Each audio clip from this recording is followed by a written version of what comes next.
What's up, dudes? Radio Universe here. Your match, Geeky and Nerdy, and we be talking about Tite Kubo. I kind of like how the camera's like interwoven, like wait, in this general area. I could really like fucking weave it even like this, and the camera will interlude like right towards the center. So, center mass is all I'm saying. But welcome to another episode. And today I thought we'd talk about a Tite Kubo manga that probably not a lot of people have read, not a lot of people have heard of, and doesn't get enough recognition. And no, it is not Burn the Witch. Probably a lot of people were probably interruding with like, he's gonna talk about Burn the Witch. Burn the Witch, Burn the Witch. No, I'm not talking about Burn the Witch. I'm talking about a 4-part miniseries of Tite Kubo that is called Zombie Powder, which is a very unique and interesting look upon Tite Kubo's different characters in his universe. Now, you've seen this character before. You've seen Kubo use this guy before. Grimjow. Grimjow from Bleach, anybody? So yeah, there's more than likely you probably seen the character that he used on his covers and whatnot, or the same body types that he used for other characters, namely Wolfina, kind of looks like that she uses the same body type as Rangiku, with a little different things here and there. But during the first appearance, we are introduced to basically Gamma Akutabi. He is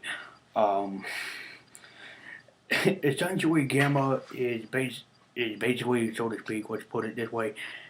Gamma is essentially a assassin. He's a hunter. He's a bounty hunter. Basically, he goes after certain people who have certain information that they need to give him, and he is obviously a wanted man too. But he comes across, what is his name again? Elwood. He comes across Elwood, who has a very sick sister who has heart disease problems. I guess maybe it's epilepsy or something. They never really say what it is, but they're kind of like hinting at it, like she has like certain heart problems and could be heart palpacy. Is it called? It could be that too, which is a probability. But it's kind of like they're slowly hinting at it in the distance, you know. Um, but yeah, I mean, it's a very good drawn out series. You could tell that this is Kubo's like early kind of work, so to speak. Where he comes into contact with other people, he meets a oh goodness.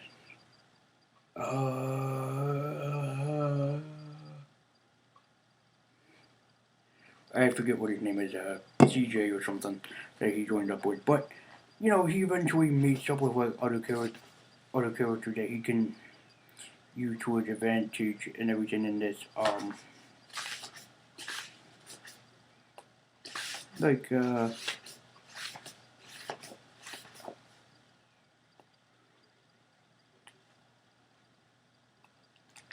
trying to look for his name. The one in the hat, I don't really remember his name yet, anyways. But he combines a lot of elements of like Bleach and other stories into it as well.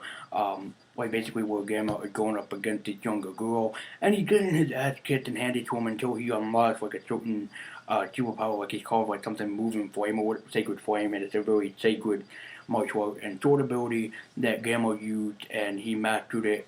Well, you're supposed to master it in like 5 years or 6 years. He masters it in basically just 1 year, which is like impossible, so to speak.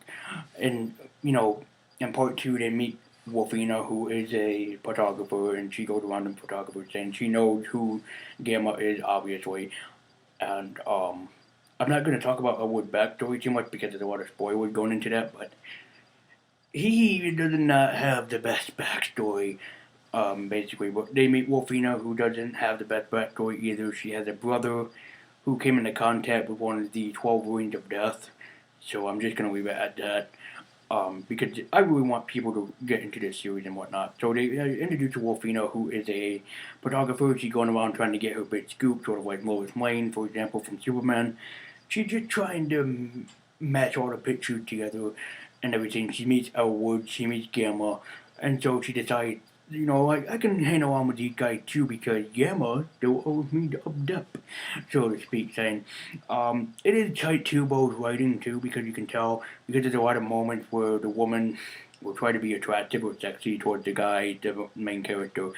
Um, and, there is a moment where he goes into her room or something when he's like looking for something, and he comes across a photograph of her brother, which obviously he remembers. Um, and then Wolfina and him were talking, and Wolfina's like, "Do you want to touch my tits?" And I'm like, "Yep, that's Kubo. That is Kubo right there." Um, so eventually they met up with like this circus gang or whatever, and the main leader of it has Wolfina's brother as captive, and everybody has to go in and try to save her brother from being captive. They talk about her brother's backstory, how he came across the Ring of Death, why he's in a certain situation, and etc. etc. Wolfina is also trying to help a small population that she grew up with, which Gamma is trying to help her out there too.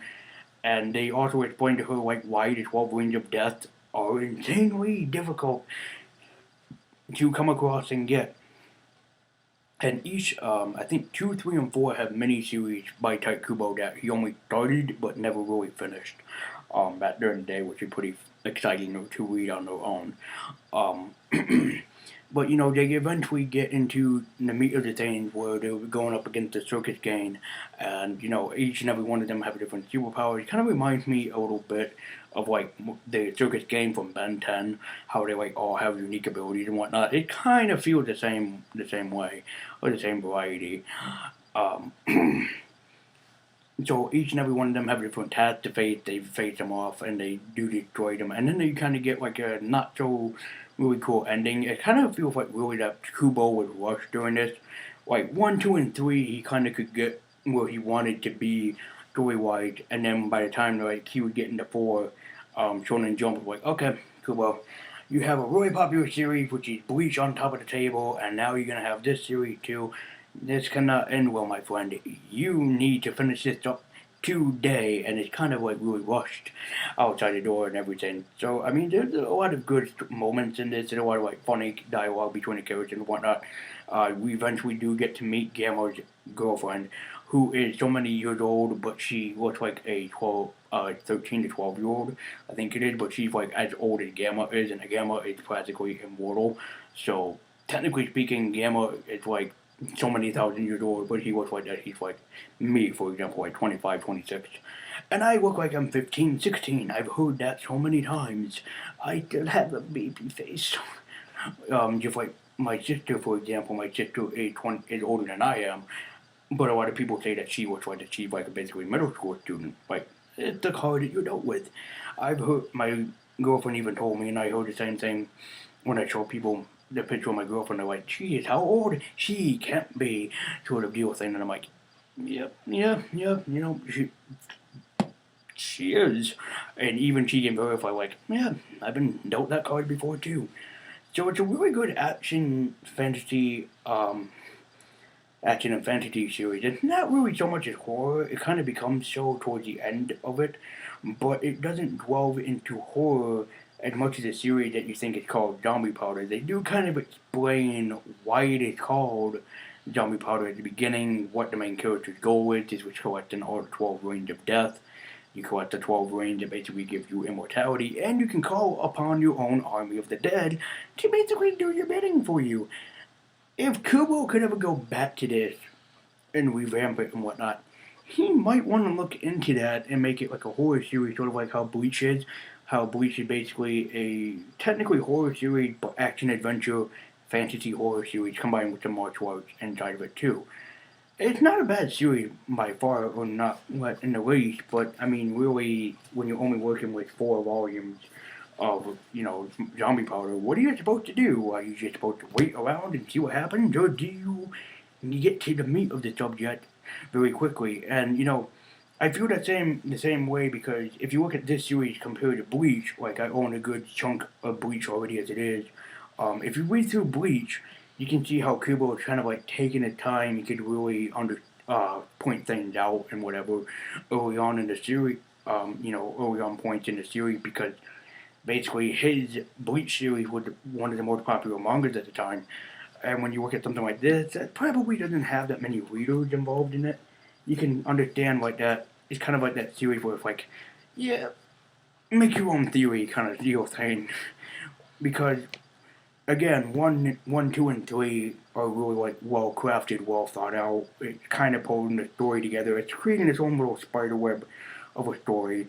And then by four, it's like chop and get to work sort of thing. And Kubo had to finish it really early because the ending to this is just very like bittersweet, so to speak. Where they just have kind of like splash pages around for the characters and like all that they did, all that they became and whatnot, and what happened at the end of it. And it's like, I feel like Tite Kubo, sometimes he gets screwed over in the manga industry because if like you have people like Akira Toriyama or Ashiro Oda, or even Hirohiko Araki, where they can basically create anything in the world and they can take their time, creating whatever. Especially Toriyama with Dragon Ball and Oda with One Piece. But when you get somebody like Kubo, it's kind of like he gets rushed out the door too quickly, and that I feel is kind of, pretty badly, especially when the dude can create certain good stories if he's given the right amount of time.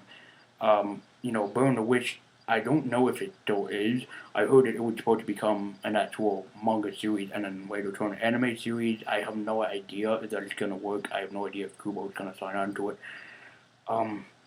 But practically, in my opinion, Kubo should get more respect in the Shonen Jump industry. And basically, he should come back and create something that's very, uniquely good. Would it be on standard of Burn the Witch, which I did read the first one shot of Burn the Witch. I thought it was pretty good. I thought it was hilarious and everything. But it still felt rushed out. Like, we needed a series by Kubo. Any series. It could be a Bleach spinoff. It could be a Bleach revamp. It could be anything in the world. But have him take his time. I feel like Kubo is kind of like me in a sense, like younger me, where it's like you're being rushed out the door to do so many things all at once, and you're just having too much weight be pulled down on you, so you're crunching into a little tiny ball until you eventually pass everything, and then it's like you can bloom into a beautiful flower. Kubo really needs to have that like well instrumented story, and then toward the end he can create a good like 4th of July festivity with explosions and everything everywhere. So do I think that Kubo would ever go back to Zombie Powder and give it like a really good, very thought out ending? No, not at all. Do I think that you should read Zombie Powder? Yes, yes I do. You really should check out these 4 volumes of Zombie Powder. They are not too expensive to get. I got mine for basically $4 a pop, I think, that's how much I got for these, like basically $4 a pop. And it's not a bad price to pay for such a good story. I really wanted to check it out. I remember first discovering it and then hearing about it from other people. So I was kind of like, yeah, this could be very interesting and everything. And is it interesting? Yes, it's a very good story by Tite Kubo, but it's just very rushed towards the ending. If you're a Bleach fan or if you support Tite Kubo in any shape or form, you definitely should read Zombie Powder by him and check out the story of Gamma, Elwood, Wolfina, and I forget what the last dude's name is, so I'm very, very sorry. So anyways, yeah, thank you guys so much for watching. Be sure to like, comment, and subscribe for more nerdy and geeky topics. And this is Leading You about signing out, saying remember, you might find a ring. Be careful if it's a ring of the dead, because you never know what's going to come out of the ring. And I'll see you next time.